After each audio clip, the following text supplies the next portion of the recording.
Last week, we just started in our study of Exodus chapter 16. This week, we're going to continue that study and talk about the provision of the manna to sustain Israel.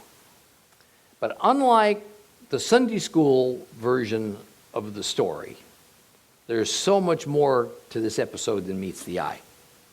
So let's begin by reading this rather long chapter in its entirety. Exodus chapter 16. If you have a complete Jewish Bible, it starts on page 77. Exodus chapter 16. Follow along with me. They traveled on from Elim, and the whole community of the people of Israel arrived at the Sin desert between Elim and Sinai on the 15th day of the second month after leaving the land of Egypt. There in the desert, the whole community of the people of Israel grumbled against Moshe and Aharon. And the people of Israel said to them, "We wish Adonai had used his own hand to kill us off in Egypt.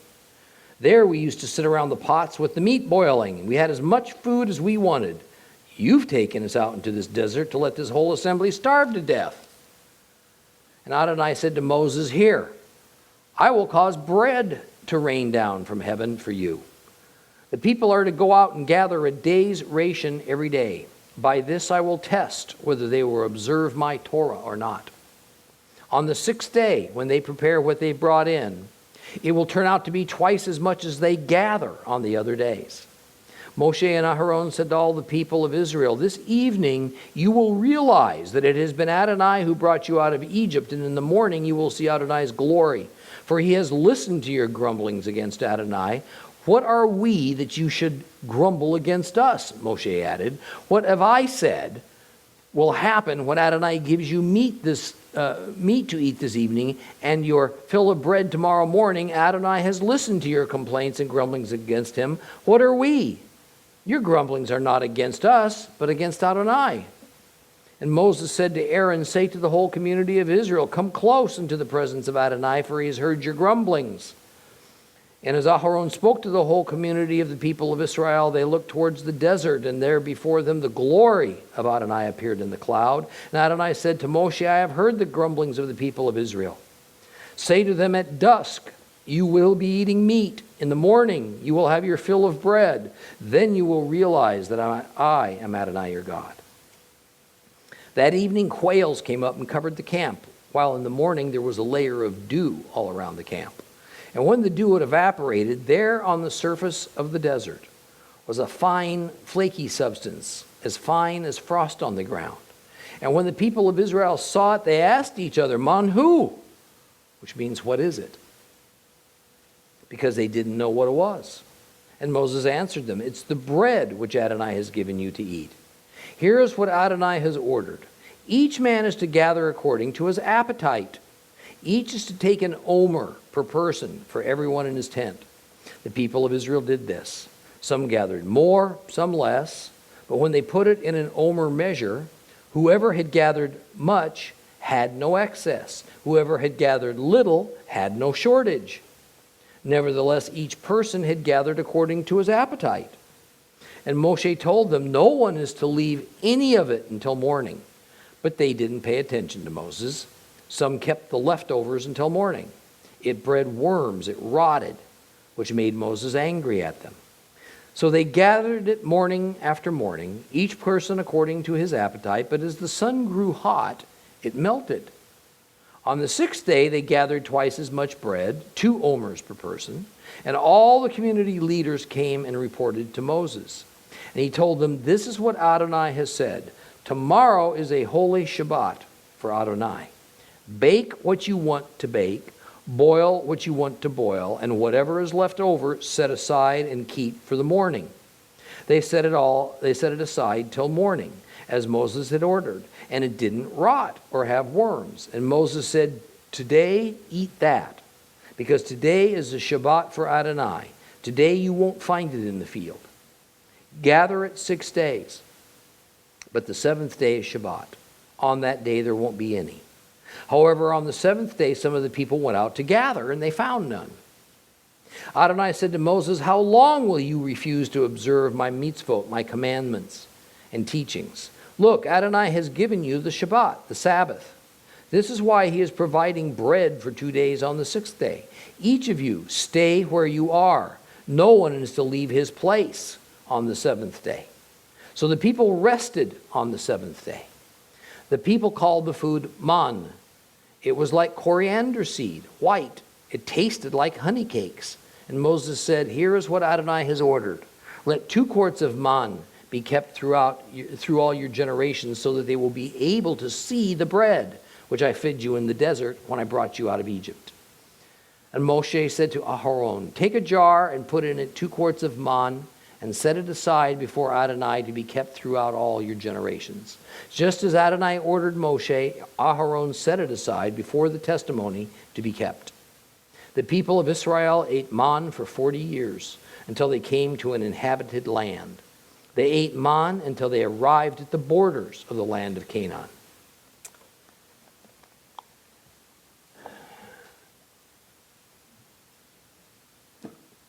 Three million Israelites are hungry.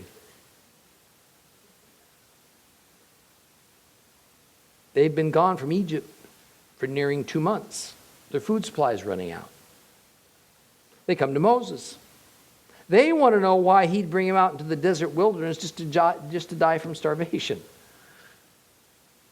Moses takes this complaint to Jehovah. The Lord responds. And God tells the Hebrews that he's going to feed them. And he's going to rain bread down on them from heaven. Now, the Hebrew word for bread is lechem. But lechem also is a general word that means food. Just like the old-fashioned term breaking bread together, technically, it meant to take a loaf of bread and break it or cut it and share it, but most often it simply meant to eat a meal together. Bread here just means food in general, not literal bread. Then God starts to set up and teach an important principle to the Israelites by means of his commandments concerning the bread, the food, that he was going to supply them. And they were to gather all the manna they needed to satisfy their appetites, but only enough for 1 day at a time.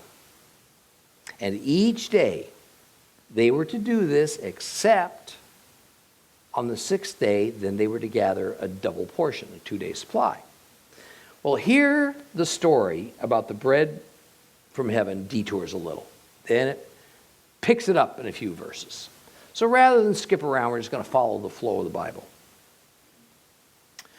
Something rather interesting is said in verse 6. It says, upon Moses and Aaron repeating the Lord's commandments concerning the gather of the manna, they say that this is so you shall know it was the Lord who brought you out of Egypt. Actually, what it says is, so you shall know it was Jehovah who brought you out of Egypt. As I've mentioned on numerous occasions, well more than 9 out of 10 times in the Torah, you will see the words Adonai or Lord or God, but in fact, in original Hebrew, it's Yud-He Vav-He. That is the Lord's formal, personal name. Now, the issue I'd like to point out is not about his name. It's that obviously the Israelites had real doubts as to who it was that was responsible for their leaving Egypt. We've already seen a couple of incidents where difficulties arise. Immediately the Hebrews blame Moses. In other words, the people who were superstitious and believed in magic and sorcery, like most people from that era, weren't really convinced that it was this God Jehovah who had orchestrated the plagues back in Egypt, parted the waters of the Red Sea, and so on. Even with the cloud that led them by day, the fire that emitted from that cloud at night, the people doubted. Moses was the visible human presence. And so Moses caught all the grief. Therefore, as it says so clearly in this verse, part of the lesson from the manna was to teach Israel that it was Jehovah, not Moses, who rescued Israel from Egypt. This is a lesson that Israel will not fully grasp for decades. Now, the instruction that Moses and Aaron received from God about the food God would supply, they now pass on to the people of Israel. And in verse 7, Moses and Aaron remind the people that while they may think that all their griping and murmuring and complaining is directed at their human leaders, in fact, it is Jehovah who they are expressing their displeasure with, and Jehovah hears them. Moses goes on to tell Israel that God knows their needs and will of course supply it.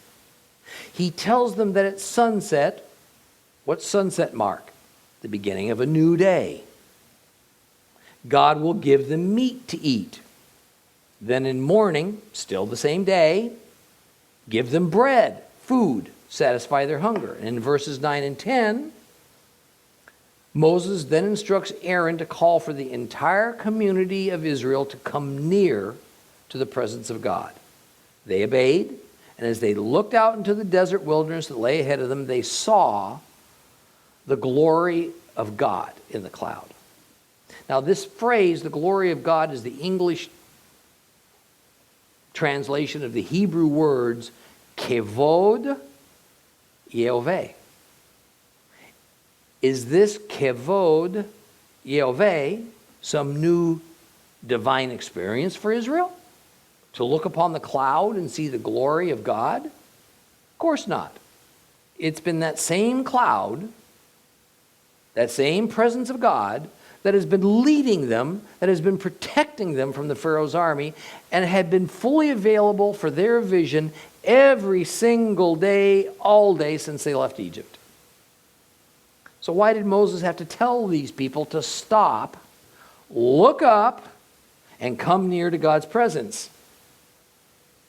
Because while God's presence is available to us, we must choose to come near to Him. What is it we hear preacher after preacher admonish to do? Keep our eyes upon Christ, who is our present day glory of God. Israel had either taken their eyes off the cloud of God's glory or not fully recognized that the cloud was the presence of God. So they became disheartened, disoriented.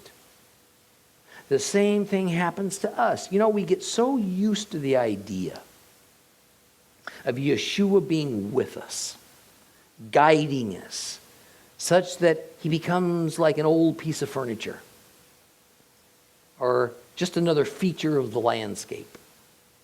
And so He goes unnoticed in our lives. God's presence had never left Israel. It was the people who had just quit looking upon it. It was sunset, verse 13 says, when a vast horde of quails suddenly fluttered down upon the startled camp of Israel. Now, reminding us a little of Egypt, when God used natural elements of His creation in extraordinary ways to smite Pharaoh and his people, Jehovah uses the quail in a supernatural way to bless His people. Quail migrating across the Sinai and the Arabian peninsulas at that time of year is normal. That they would swoop down for a rest en masse, having grown exhausted from their long flight, was not an uncommon occurrence. That they would do it at God's command in such a vast quantity, at the exact spot it was needed, that was the supernatural aspect of this miracle. Now, one can only imagine the Hebrews' wonder and awe.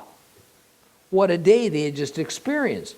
Called by Moses to come near to the kevod Yehovah, the glory of Yehovah. They had once again experienced the Lord's awesome presence in their lives, and they had become comforted. But before dark, God also brought them meat from the sky, and they went to bed with their bellies full.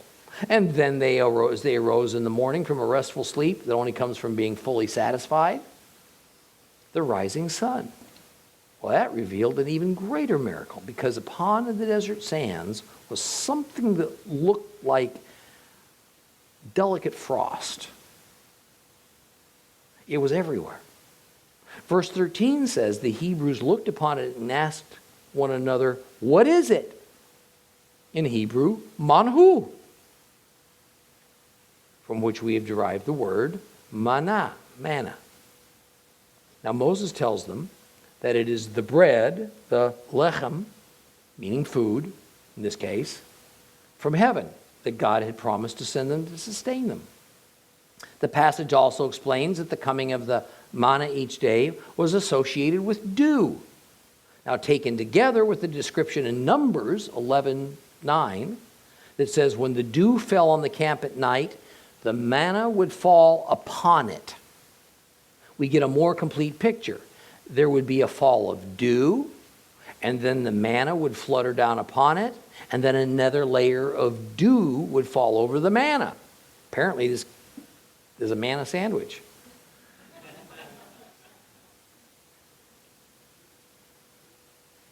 At the least, it kept the manna clean and fresh. Well, Moses issues an interesting instruction concerning the manna. Each man is to gather as much as he thinks is needed to fully satisfy himself. Yet at the same time, they were told to gather an omer, which is about a half gallon for each person. I want to make a quick note for you who have heard the term omer used in a different way, because it's associated with the biblical feasts of Passover and unleavened bread. And omer is more correctly associated with being a sheaf. So in the ritual of bringing in the first omer, now we're talking about Shavuot, it simply means bringing in the first sheaf of grain stalks from the harvest. Only here in Exodus, is the omer some kind of measurement of volume. Perhaps it's equal to the amount of grain that can be plucked off of a typical sheaf of grain stalks. Not sure. Anyway, when the Hebrews went out and gathered the manhu, a very strange thing happened. Whether they gathered more than an omer or less than an omer in their baskets, when they put it into an omer-sized jar, everybody had the same amount. Now, the meaning of this has been the source of many interesting commentaries, but at the bottom of it is what the Israelites would have learned from this mystery. There was no need to hoard. There was no need to rush out to be the first one to gather, or to worry if there would be enough provision available from God for all of them. In God's economy, His bounty is endless. And you know, I'll tell you something else. Equality is not about giving everybody exactly the same. It's about giving to each person fully what they need. Verse 19 brings with it another reminder from Egypt. Passover, to be specific. The Hebrews are to gather each day only enough manhu to eat that day, and they are to dispose of the remainder, leaving nothing overnight. Do you remember that same instruction for the Passover ram? They were to eat their fill, but they were to dispose of the remainder before morning. Unfortunately, many of the Israelites ignored that part of the teaching. And to their disgust, they found the leftover manna rotted and otherwise inedible. Kind of funny, isn't it? We tend to look at God's instructions and commandments, and we follow the parts of them that make sense to us. Then we just kind of ignore the parts that don't. Now, I'm not suggesting that a mechanical legalism by any means is a better avenue to follow. But here we see God's position on obedience. And we see how divine blessing can be ruined by man's rebellion. Or worse, by our personal determination of which of God's commandments ordinances are important and which ones aren't. Well, in verse 22, they were instructed that on the sixth day they were to gather double the normal amount of manna. And in verse 23, that the reason for this is that the seventh day is a Sabbath of holiness to Jehovah, and therefore none to be gathered on the Sabbath. They were given permission to prepare the manhu however they wished. Bake it, boil it, whatever. But it had to be done before the end of the sixth day. And by the way, God was not going to rain down any manna on the seventh day. We have here the first reestablishment of Sabbath for the Hebrew people. In other words, while indeed Sabbath keeping would be part of the formal law given by Jehovah to Moses upon Mount Sinai, the Sabbath had already been established. First at creation. Now, here, in regards to the gathering of manna, prior to the law being given. Well, after the experience of gathering the extra manna, not using it up and finding it all full of worms and maggots the next morning, one can only wonder what was going through the people's minds upon this instruction. Most did as they were told, and as they entered the Sabbath, sure enough, whatever they had prepared the previous night, well, it was still fresh and edible. And yet, after all that had happened, some people still got up on Sabbath morning, took their baskets, and they went out expecting to gather manna, as usual. Naturally, there was nothing to find. Now, this behavior absolutely infuriated Moses. So he said, fine, you're all under house arrest on Sabbath. Stay where you are. Do not leave your tent on Sabbath. Stay home. Now, I want you to notice something very important. Throughout the Old Testament, there will be no call to communal worship, that is, an assembly of worship on Sabbath. Sabbath is depicted as one thing, and one thing only, the day of rest. And the command of Moses for people to stay where? In their tent homes on Sabbath. That's the model for this. Now, we could probably spend an entire session doing nothing but discussing all the pertinent meanings and commands God has ordained concerning the Sabbath, of setting our regular labor aside, not gathering our sustenance on the Sabbath, or even of Moses ordering the Israelites to stay home. If we were to study the way Shabbat, Hebrew for Sabbath, is observed by traditional Jews, we would find every effort is made to maintain the intent of God's commandments concerning the Sabbath. However, we're not going to stop here and do that. A little later on in Exodus and more in Leviticus, we'll go into the Sabbath in further depth. And I tell you from the heart, I'm unsure of just what to present to you about the Sabbath, because it is complex and it is full of reverence for our holy God that has been almost completely obscured by an anti-Jewish doctrine-based church.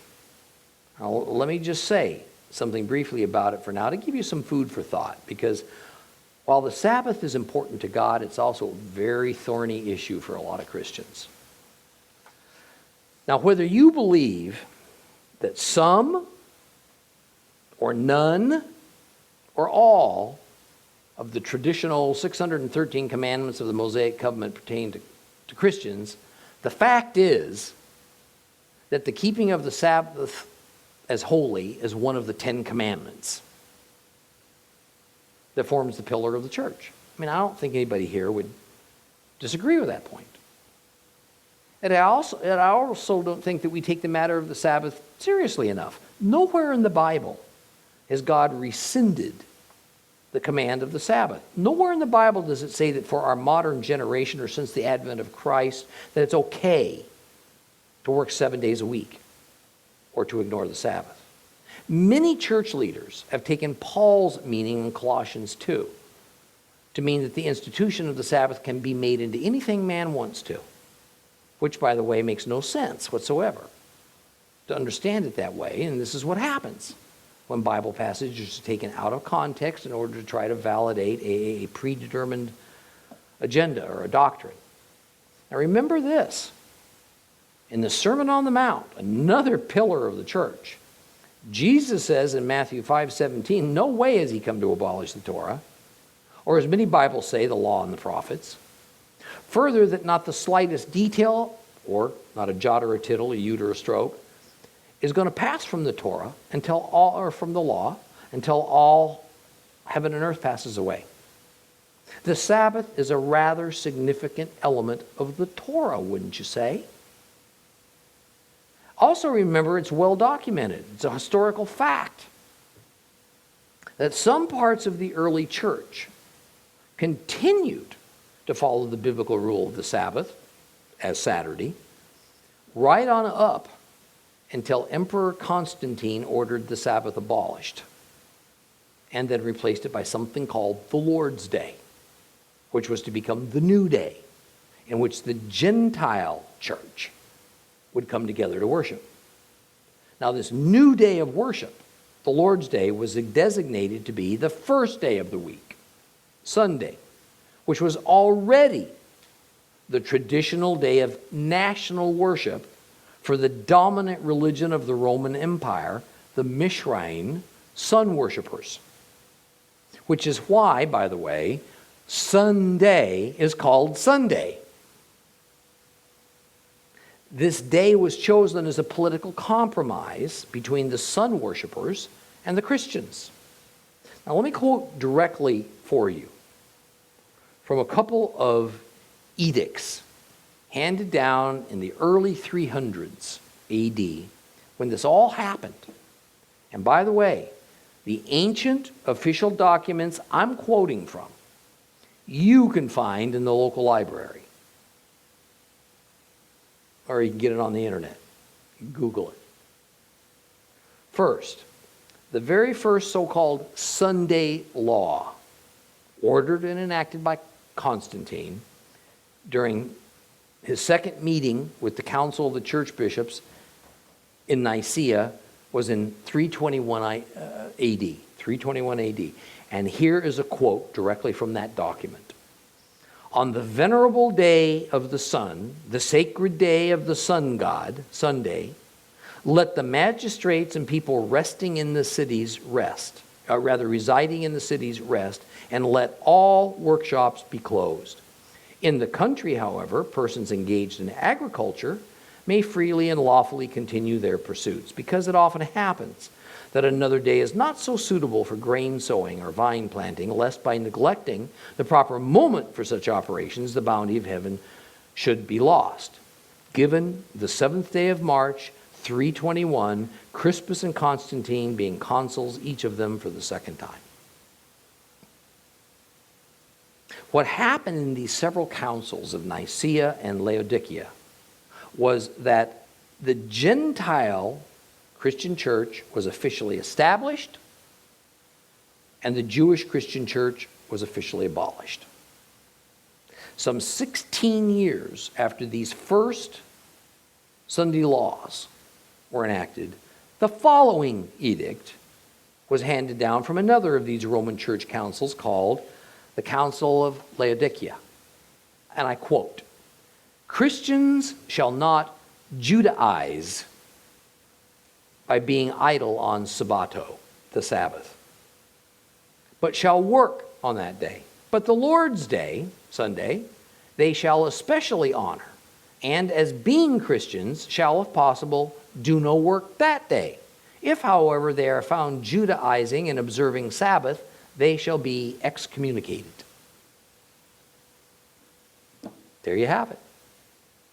Understand that in this context, Judaizing simply referred to Christians doing anything that Jews traditionally did. So, for example, if Jews honored the biblical feasts, Christians should not. If Jews baptized by immersion, Christians should not. If Jews lit candles and ate challah bread on the Sabbath, Christians should not. And since Jews honored the Sabbath, then Christians should not. The principle that was begun in the 4th century and now firmly entrenched in the modern church was this: if the Jews do it, Christians shouldn't. Christians who did anything Jews did in relation to honoring God were considered to be Judaizers. And this would result in being excommunicated from the church.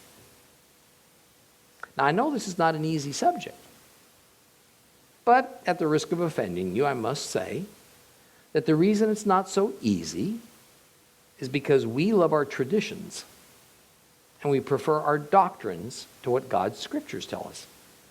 That's why. So we run around twisting and allegorizing the Bible in order to have it mean what our religious authorities have decided they want it to mean. There are plenty of passages in the Bible, believe me, that are difficult, and their understanding is not so straightforward. But the passages on Sabbath aren't like that. They are plainly spoken. They're unequivocal. Now, allow me to give you the view of the Catholic Church, the original Church of Rome, concerning Sunday rather than Sabbath worship. And by the way, Catholics lay claim to Constantine as one of theirs. Now, what I'm about to read to you comes from the official publication of the Catholic press, the official Catholic newspaper. It was written a little over 100 years ago. I quote, "Sunday is a Catholic institution, and its claim to observance can be defended only on Catholic principles. From beginning to the end of Scripture, there is not a single passage that warrants the transfer of weekly public worship from the last day of the week, Saturday, to the first, Sunday." Isn't that an interesting comment? I hope you understand what I just quoted to you. The Catholic Church, who claims the establishment of Sunday as the day of communal worship for Christians, says outright, nowhere in the Holy Scriptures, Old Testament or New, is there a single passage of Scripture that would allow the first day of the week worship and rest to be substituted for the God-ordained seventh day. None. Doesn't exist. That statement is factually true, at least in the sense of rest. But the reality is, and hear this please, the Bible ordains no particular day of worship at all. So why was that statement made and communicated to the world? Why would the Catholic Church say such a thing? Because it sounds as if it's condemning itself for Sunday worship by openly admitting the truth that scripturally there's nothing to indicate any day other than the seventh, Saturday, as the Sabbath. You see, what I quoted to you was part of an ongoing argument against Protestants who, of course, deny the all-important doctrine of the Catholic Church that the Pope has special authority given to him directly from God to change, to add to, or to subtract from the Scriptures. So in yet another article continuing this debate, again from the official Catholic press, we get this, and again, this is a direct quote: "Protestantism, in disregarding the authority of the Roman Catholic Church, has no good reason for its Sunday theory and ought to logically keep Saturday as the Sabbath." Kind of mind-blowing to hear this, isn't it? In other words, the Catholic Church openly admits there's no scriptural authority at all for abolishing or moving the Sabbath to Sunday. However, since in their view, the Pope has the authority from God to change anything that he believes God has directed him to change, then the act of the Roman Catholics, Constantine and the Roman bishops, in abolishing the Sabbath and instead observing Sunday as a new and different day of rest and worship called the Lord's Day, it's okay and it's logical. The Catholics view Constantine as a pope. And conversely, since Protestants broke away from the Catholic Church several centuries ago, and since Protestants deny the authority of the Pope and the Catholic Church as empowered by God to alter scriptural commandments, then the question is, on what basis can Protestants possibly say they can change the Sabbath? The implied answer is, there isn't any. And in another Catholic press article, it's well to remind Presbyterians, Baptists, Methodists, all other Christians that the Bible does not support them anywhere in their observance of Sunday. Sunday is an institution of the Roman Catholic Church. And those who observe that day observe a commandment of the Roman Catholic Church. I hope that hits you where it ought to. I mean, do you understand that the Catholic Church completely acknowledges that Sunday observance is not a biblical command? Rather, it's a command of the Roman Catholic Church government. I hope that bothers you a little bit. Matter of fact, a whole lot. Now, believe me, I understand how uncomfortable it is to scrutinize traditions and doctrines that have been mainstays of the Christian church. But discomfort is just not a good enough reason to skirt the issue. Or worse, to just disregard the plain scriptural truth. Let me frame this just a little differently. How about we solve this? How about if each Christian denomination just votes to decide which day they want a Sabbath? How about if Seed of Abraham determines by majority rules that Tuesday, third day of the week, you know what? That would be a good Sabbath for us. Would you be very comfortable with that? For most of us, not very comfortable at all. Because hopefully we'd ask ourselves, by what biblical authority can we do that? But if we took Paul to mean what is most often taught that he said about the Sabbath, that is, that men can make Sabbath pretty much any day they want, then why can't we just move it around and do whatever we feel like with it? As a matter of fact, why not just make the Sabbath different every week? Change it from year to year so we're fair and equitable. Have 4 Sabbaths running together at the end of the month so we can have more time off. Sounds good, doesn't it? How about just no Sabbaths at all? Be workaholics.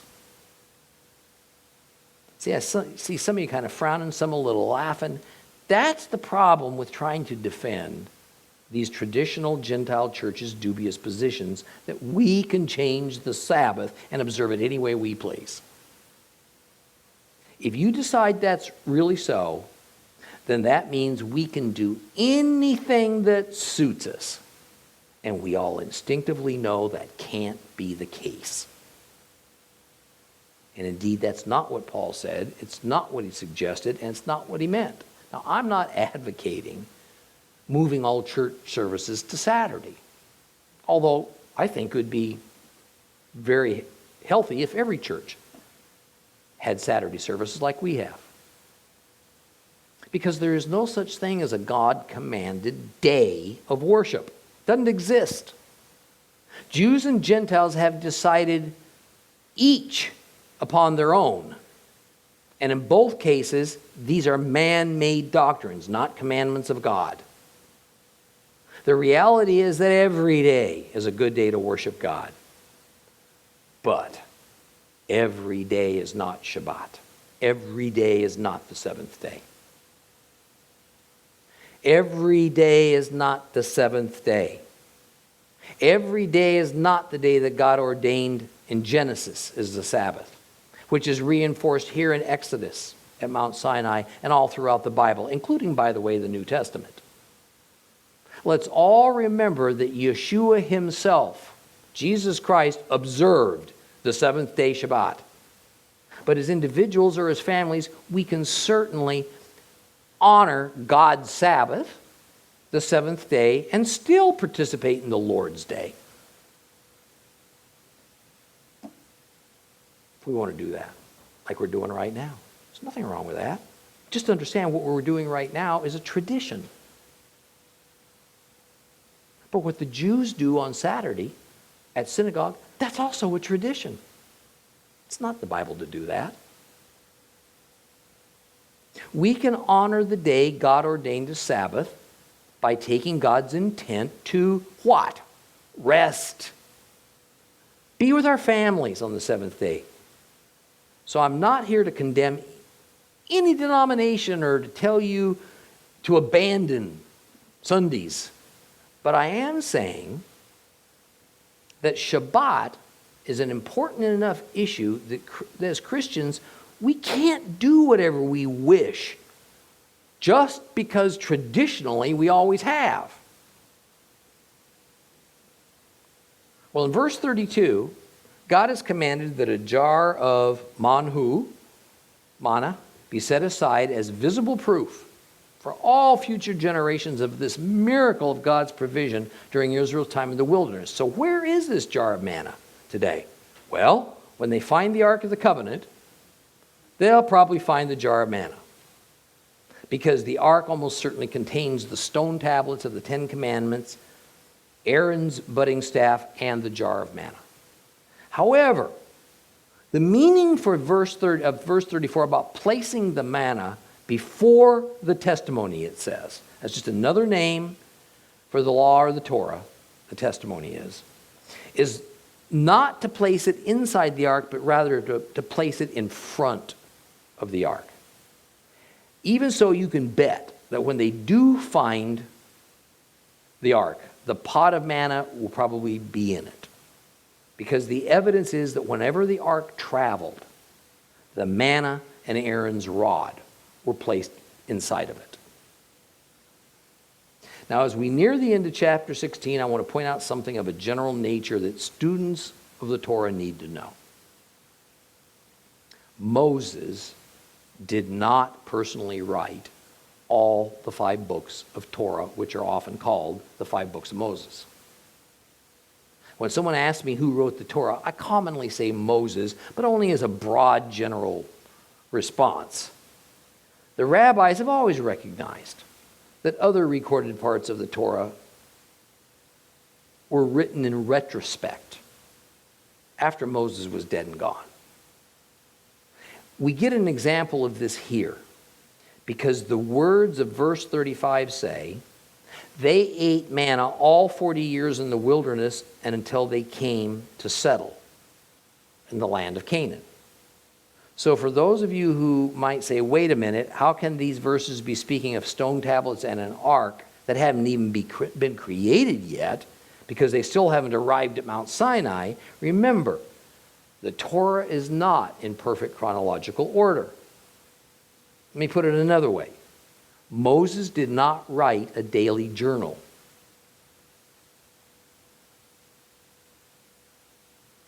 Moses didn't write down a few sentences about what happened today, and then some more tomorrow, and so on and so forth, like a news report, until the Torah was completed. No, most of the events and instructions we see in the Torah were written by Moses and others after the fact.